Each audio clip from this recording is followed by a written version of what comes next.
ሰላም ውድ ተማሪዎች እንዴት ናችሁ?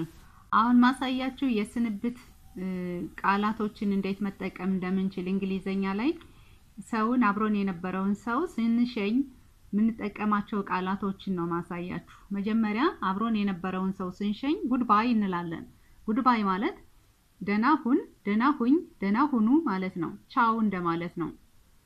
ቻው ጉድባይ ሲል ስንላቸው ጉድባይ ብለው ሊሄዱ ይችላሉ ማለት ነው።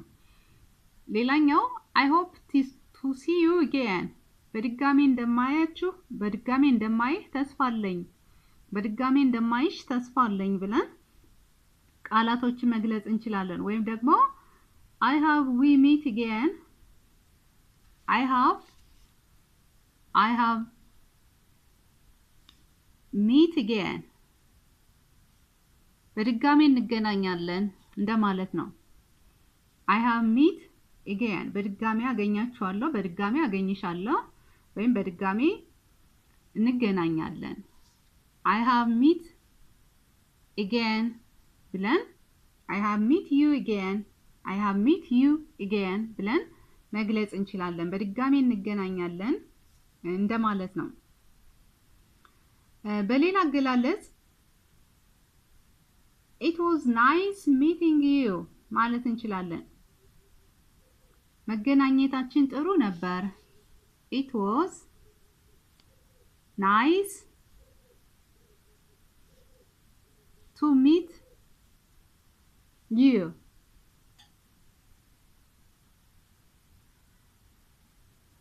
ይሄ ማለት ነው መገናኘታችን መልካም ነበር፣ ጥሩ ነበር፣ ጥሩ ሰዓት አሳልፈናል ብለን እንደመግለጽ እንጠቀምበታለን። ወይም ደግሞ I will see you እንገናኛለን በድጋሚ እንገናኛለን እንደማለት ነው። ስለዚህ አንድን ሰው አብሮን የነበረን ሰው ስንሸኝ የምንጠቀመው የስንብት አረፍተ ነገር goodbye ደህና ሁን፣ ደህና ሁኝ፣ ደህና ዋይ፣ ቻው እንደማለት ነው። I hope to see you again በድጋሚ እንደምንገናኝ ተስፋ አለኝ። I have meeting you again በድጋሚ እንገናኛለን። ወይም ደግሞ it was nice to meeting you ብለን በመገናኘታችን ደስ ብሎኛል፣ ጥሩ ነበር መገናኘታችን ብለን መግለጽ እንችላለን ማለት ነው። በሌላ አገላለጽ ደግሞ አንድ ሰው የሆነ ጆርኒ ወይም ጉብኝት በሚሄድበት ሰዓት ከአንድ ቦታ ወደ ሌላ ቦታ ለጉብኝት በሚሄድበት ሰዓት ምንጠቀመው የምኞት መግለጫ አረፍተ ነገር ወይም ደግሞ ጥሩ ነገር እንዲገጥመው ስንፈልግ ለሰውየው ወይም ለሰትየዋ ምን ገልጸው አገላለጽ አለ።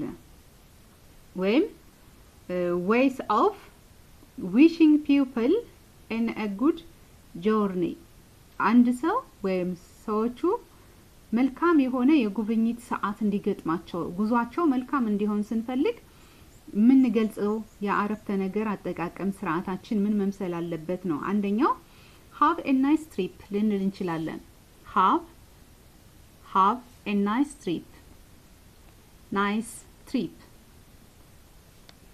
have a nice trip ብለን ስንገልጽ መልካም ጉዞ ማለት ነው። መልካም ጉዞ ይሁንልሽ፣ መልካም ጉዞ ይሁንልህ ወይም መልካም ጉዞ ይሁንላችሁ ብለን have a nice trip ብለን መግለጽ እንችላለን ማለት ነው። ወይም ደግሞ have a nice journey ወይም ደግሞ have a nice journey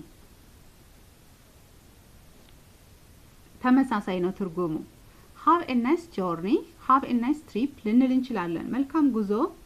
መልካም ጉዞ ይሁንላችሁ እንደማለት ነው። ወይም ደግሞ have enjoyable trip ልንል እንችላለን። enjoyable ማለት አስደሳች። have enjoyable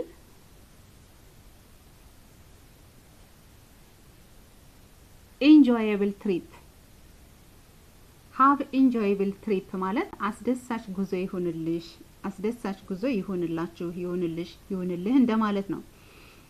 መልስ ሌላው ከዛው ሲደርስ ሰውየው መልካም ነገር እንዲገጥመውና መልሶ መልካም መድረሱን ወይም ጉዞ መልካም መሆኑን እንዲነግረን ስንፈልግ please call me when you get there እንላለን። please call me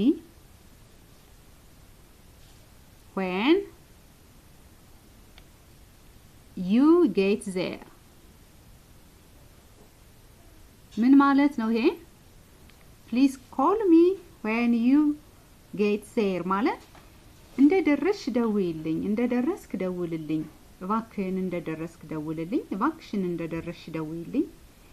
ከጉዞ ማለት ነው። ከመዝናኛው እንደደረስሽ መልስ በሰላም ደርሻለሁ፣ በሰላም ገብቻለሁ ሚል አይነት ምላሽ ማግኘት መንፈልግ ከሆነ please call me when you get there ብለን መናገር እንችላለን። ለምንሸኘው ሰው ማለት ነው፣ ጉዞ ለሚሄደው ሰው። ወይም ደግሞ call me please ደውልልኝ፣ ደውይልኝ፣ call me please call me please ማለት ደውልልኝ ባክሽ፣ ደውይልኝ ባክሽ እንደማለት ነው። ደውልልኝ ባክህ ስትደርስ እንደማለት ነው። ስለዚህ አንድ ሰው ጉዞ በሚሄድበት ሰዓት ያለንን መልካም ምኞትና ምላሹን ወይም ሲደርስ እንዲያሳውቀን ስንፈልግ በዚህ ልክ መናገር እንችላለን ማለት ነው። I'll call you ደውላለሁ። I will call you ማለት ምን ማለት ነው? ሰውየው ምንሸኛት ልጅ ወይም ምንሸኘው ጓደኛ ከሆነ I'll call you ይላል።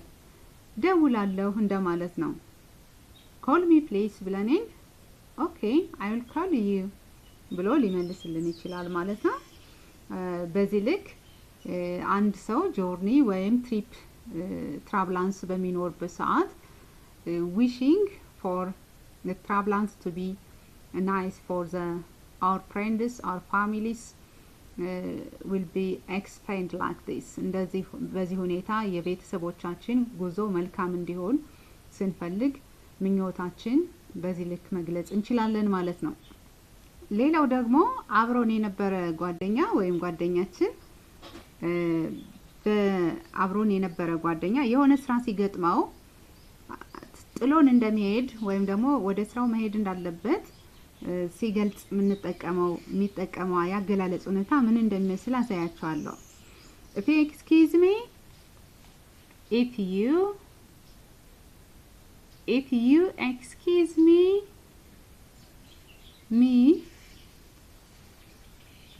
I have to go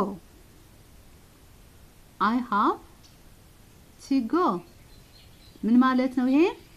ይቅርታ የምታደርግልኝ ከሆነ መሄድ አለብኝ፣ ይቅርታ የምታደርግልኝ ከሆነ መሄድ አለብኝ፣ ይቅርታ የምታደርጉልኝ ከሆነ መሄድ አለብኝ ብሎ መሄድ ያለበትን ኮንዲሽን የሚገልጽበት አገላለጽ ማለት ነው።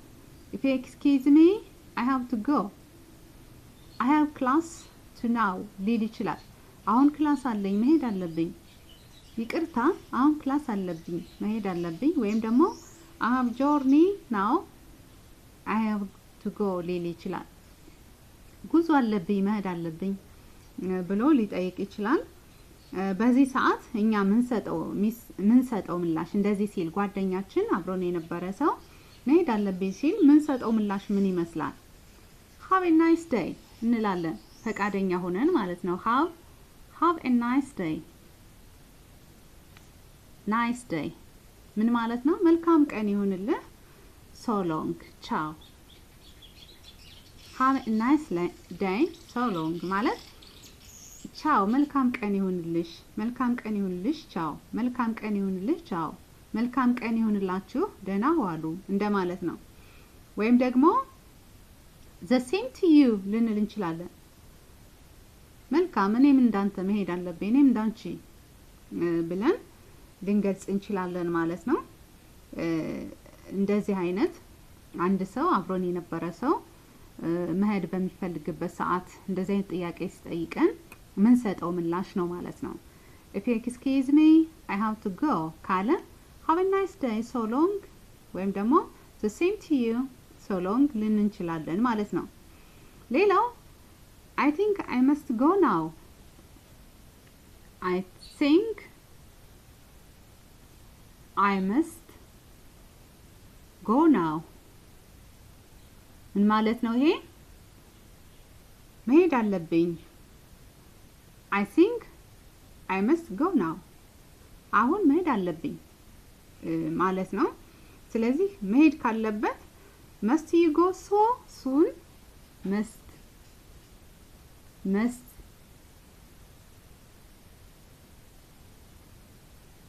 you go so soon ልንል እንችላለን ስንመልስለት አሁን ጓደኛችን አብሮ የነበረ ሰው ወይ አብራ የነበረች ጓደኛችን I think I must go now ካለች አሁን መሄድ አለብኝ ካለች must you go so soon እንላለን አሁን መሄድ አለብኝ ግዴታ ነው መሄድ አለብሽ እንደማለት ነው ማረጋገጫ ማለት ነው መጨረሻ እሷ yes ብላ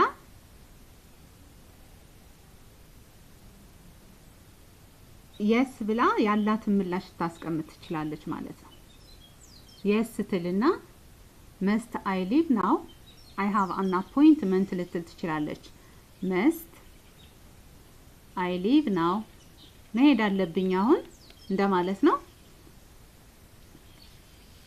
I have an appointment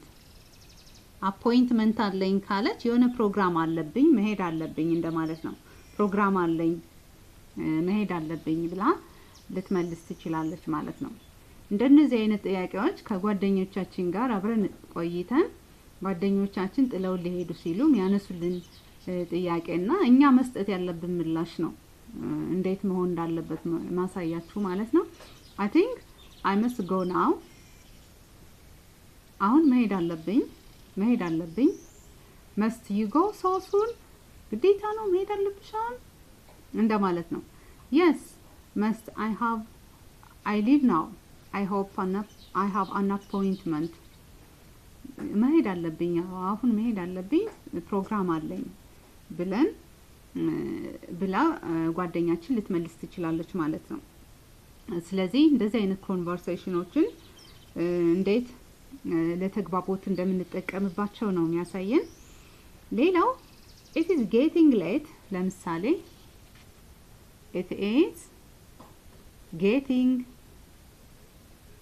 late ይሄ ማለት ምን ማለት ነው it is getting late ማለት አርፍደ ነው የመጣ እንደማለት ነው ወይም አረፈዳችሁ እንደማለት ነው it's getting late ስለዚህ እየረፈደ መሆኑን ለማሳየት ነው it's getting late ማለት እየረፈደ ነው ሰዓቱ እየሄደ ነው እንደማለት ነው ለምሳሌ ወላጆቻችን ጧት ላይ ትምህርት ቤት መምጣት ያለብን ሰዓት እየረፈደ መሆኑን ሲያውቁ it's getting late ረፈደ ተነሱ ብለው ሲቀሰቅሱን የሚጠቀሙት ያገላለጽ ስርዓት ነው ማለት ነው it's getting late ብለን ስንጠየቅ ወይም ደግሞ እየረፈደ ነው ተነሱ ስንባል እኛም መስጠት ያለብን ምላሽ sorry ልንል እንችላለን sorry አዝናለሁ ኦኬ ብለን ልንነሳ እንችላለን ወይም ደግሞ ሌላ ያገላለጽ ስርዓት ልንጠቀም እንችላለን ማለት ነው please excuse me now ልንል እንችላለን ይቅርታ ይደረግልኝ እያል እንችላለን ማለት ነው ባጭሩ እንግዲህ እንግሊዘኛን በቀላሉ ከጓደኞቻችን ጋር ከቅርብ ሰዎቻችን ጋር ወይም ከቤተሰቦቻችን ጋር በምን ሆነበት ሰዓት እንዴት መነጋገር እንደምንችልና የመግባባት ክህሎታችን በእንግሊዘኛ እንዴት ማሳደግ እንደምንችል ነው በትንሹ ያሳየዋችሁ ያለ ላይክ ሼር ሰብስክራይብ አድርጉ ቪዲዮውን ተመልከቱት ይጠቅማችኋል ያንዳንዱ ቃላት እንዴት በንግግር ክህሎታችን ውስጥ እንዴት አርገን ነው መናገር ያለብን እንዴት አይነት አረፍተ ነገሮችን ነው መመስረት ያለብን ሚለውን ነው ያሳየዋችሁ ያለ ማለት ነው ለዛሬ እዚህ ብቃን ቻው